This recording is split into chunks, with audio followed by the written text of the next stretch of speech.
Burn होता है। जब वो बर्न होता है तो उससे एनर्जी रिलीज होती है और कार्बन डाइऑक्साइड रिलीज होती है। जब एनर्जी रिलीज होती है तभी एटीपी बनता है।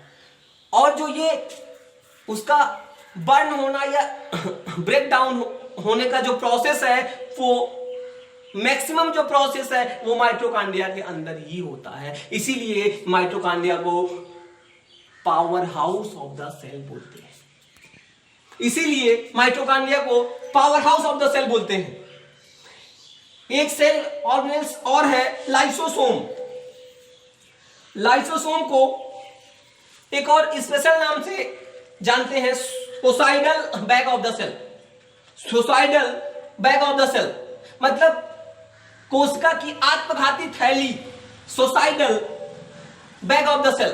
इसको इसलिए बोलते हैं कि अगर सेल के अंदर कोई अनयूजफुल चीज अंदर आए तो पहले तो इसको किल करने का काम करेगा, किल करने का कोशिश वो करेगा। लेकिन अगर बाय चांस वो अंदर आ गया और सेल को डैमेज कर दिया, अगर वो अंदर आ गया और सेल को डैमेज कर दिया, एक बात दिमाग में बैठा लीजिए कि अगर एक भी सेल खराब हो गया तो अपने जैसे वो कई सारे सेल को भी खराब कर सकता है। तो बॉडी में ये सिस्टम है कि सेल के अंदर लाइसोसोम आता है। कोई अनयूजफुल चीज आया जैसे बैक्टीरिया या जब कुछ भी, तो इसको यहीं पे वो पहले वो किल करने का काम वो करेगा। अगर वो किल वो नहीं कर पाया, वो अंदर आ गया और वो सेल को डैमेज करना स्टार्ट कर दिया, तो लाइसोसोम के पास हर टाइप के एंजाइम होते हैं। अपने आप को ब्लास्ट कर लेता है, अपने आप को रप्चर्ड कर देता है। और जब ये लाइसोसोम रप्चर्ड होता है तो बहुत सारे एंजाइम इससे निकलते हैं, बहुत सारे एंजाइम निकलते हैं, पूरे सेल को ही डाइजेस्ट कर देते हैं।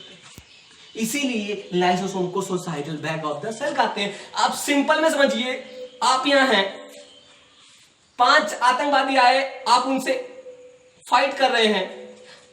आपको ये लग रहा है कि हम खत्म कर पाएंगे, ये हमको खत्म कर देंगे और हमको खत्म करने के बाद फिर ये बाहर भी जाके और लोगों को भी खत्म कर सकते हैं। तो हम क्या करेंगे, अगर हमारे पास कोई बम वम हम फोड़ लेंगे, हम भी जाएंगे, उनको भी लेके जाएंगे। तो सिंपल सा कॉन्सेप्ट है। ऐसे ही लाइसोसोम भी काम करता है। वो अंदर आए, उनको पहले वो किल करने का काम करेगा। जब उनको किल नहीं कर पाएगा, अंदर आ गए और डैमेज वो करने लगे, जब सेल एब्नॉर्मल काम करना स्टार्ट कर दिया, उसी समय ये लाइसोसोम रप्चर्ड होगा। इसके अंदर जितने भी एंजाइम हैं वो बाहर आएंगे, पूरे सेल को ही डाइजेस्ट कर लेंगे। इसीलिए लाइसोसोम को बोलते हैं suicidal bag of the cell. एक चीज और जानिए, जो आपका जो न्यूक्लियस है, इसको बोलते हैं ब्रेन ऑफ द सेल। इसको बोलते हैं ब्रेन ऑफ द सेल।